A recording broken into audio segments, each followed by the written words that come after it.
This video is for entertainment and educational purposes only. Hey guys, Paul here. Today we are going to talk about deadlifts. Do you really need to deadlift for bodybuilding? I'm going to answer that question in a second. Before we do so, please take the time to subscribe to my channel. It's the best way you can show your appreciation for all this awesome free content I'm putting out. If you have questions or comments, put them in the comment section below. I'll do my best to answer each and every one of them. If you want to get in contact with me about coaching or a consultation call, you can do so by contacting me at bigp3rd@gmail.com or on Instagram at Paul K. Barnett. My contact information is in the video description. All right, guys. So, do you need to deadlift for bodybuilding? It depends on who you ask. I have my opinion on this. I've done a ton of deadlifts over the years, so I'm just going to fully disclose that up front. I don't deadlift anymore. I haven't in a while. I've had some injuries from deadlifts that preclude me from doing them, and I just don't think they're that productive for my bodybuilding purposes.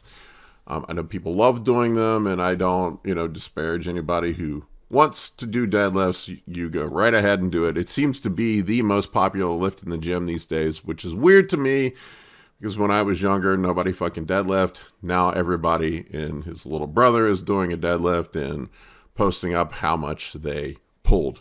It's just really weird. But I guess things change. I'm getting old.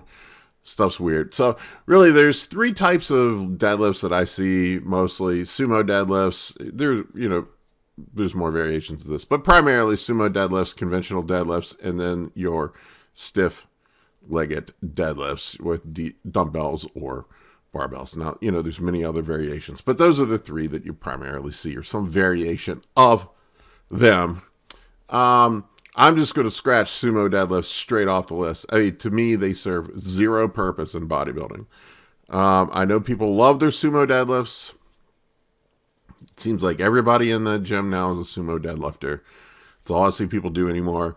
For me, sumo deadlifting, and I'm gonna make some buttholes pucker up with this one. To me, sumo deadlifting is just a way to artificially inflate your numbers. You are not going to deadlift as much if you're doing a conventional deadlift. Now, for powerlifting purposes, it's allowed in competition. And the point of powerlifting is to get the weight from point A to point B, however you need to do so, whatever technique you need to do, as long as it's within the regulations. So go right ahead for it. You want to do the most efficient way to get the weight from point A to point B. So great for powerlifting. Go for it. For bodybuilding, I see no purpose in sumo deadlifts. I hear people say, they build your adductors, they build your posterior chain. And I'll tell you this, and I'll challenge you on this one. All of the dudes I see in the gym that are doing really, really heavy sumo deadlifts are almost always the smallest guys. I don't see there are some massive dudes pulling sumo, but for the most part, the guys that I see pulling sumo don't look like bodybuilders. So for me, I just don't see the purpose for it in bodybuilding. For powerlifting, go right for it. Conventional deadlifts, you can make the argument for conventional deadlifts for bodybuilding. There's the old argument that they build big backs, they build big erectors, in the help of the posterior chain. I used to do a lot of conventional deadlifts when I was younger. I blew a disc out in my back when I was in my 30s, and I've been terrified of them ever since. So I could get that argument. Same thing, stiff-legged deadlifts are great for hamstrings. I still do stiff-legged deadlifts, but I don't do them the way that most people do them. I use a lighter weight with dumbbells and focus on getting a good squeeze on my hamstrings and my glutes. So this is the point that I think people miss. I know a lot of people like to put big weights up and impress other people in the gym. But when you step on the bodybuilding stage, nobody cares how much weight you lift. They're not asking you how much you deadlift. when you get on the bodybuilding stage. It's about what your physique looks like and what you have done, the work you have done in the gym must produce a good physique. And for me, I'm almost 50 years old. All right, so I'm getting really old.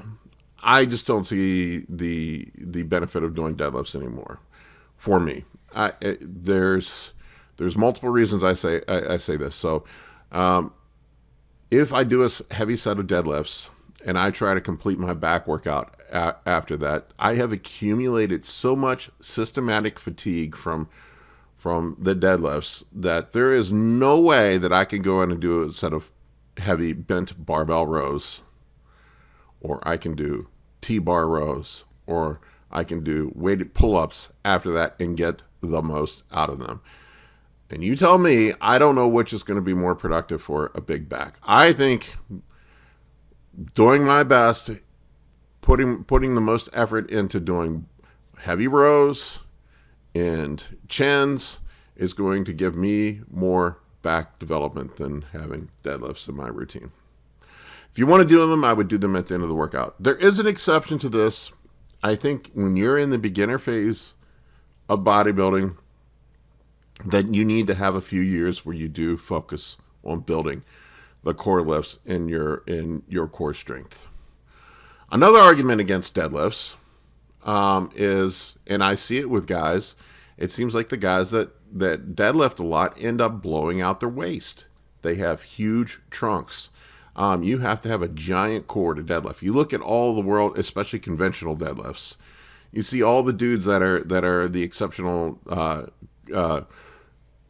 conventional deadlifters, and they almost always have tree trunk waists.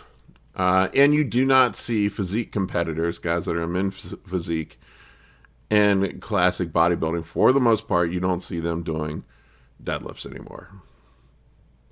I mean, I'm sure there are some exceptions to the rule, but the men's physique guys, I'm looking at those dudes. They have the smallest, tightest waist, and I think they avoid them to keep from blowing their waists out. That, and once again, I see a lot of small guys pulling heavy weights. So if it were true that it made, heavy deadlifts made big backs, why do you have these 180-pound dudes that are pulling 700 pounds or whatever it is?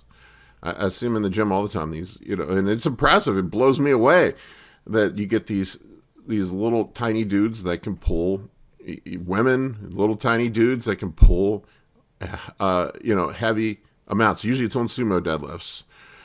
There's also the high injury risk. If you get hurt, you can't compete in bodybuilding. You blow your back out. You end up rupturing a disc in your spine. You're fucked. You can't compete. So there is that aspect of it too. I would strategically deploy, in my opinion, deadlifts into your workout. I use dumbbells for stiff-legged deadlifts. Sometimes I'll use the trap bar for deadlifts. I have done that. I feel like that puts less strain on my spine. But I at this point, I just don't think regular deadlifts are worth the risk, worth the fatigue cost, and worth blowing your waist out for. Once again, the exception being if you're just starting to lift. If you're just starting to lift, that first couple of years of lifting, go right for it. I think you do need to build up some core strength. Anyway, guys, that's my 2 cents on deadlifts. Let me know what you think in the comments section. I'm sure there's going to be plenty of you that think I'm absolutely wrong about this one. Let's debate it. Comments below. Hit the thumbs up if you like this video. Take care, guys.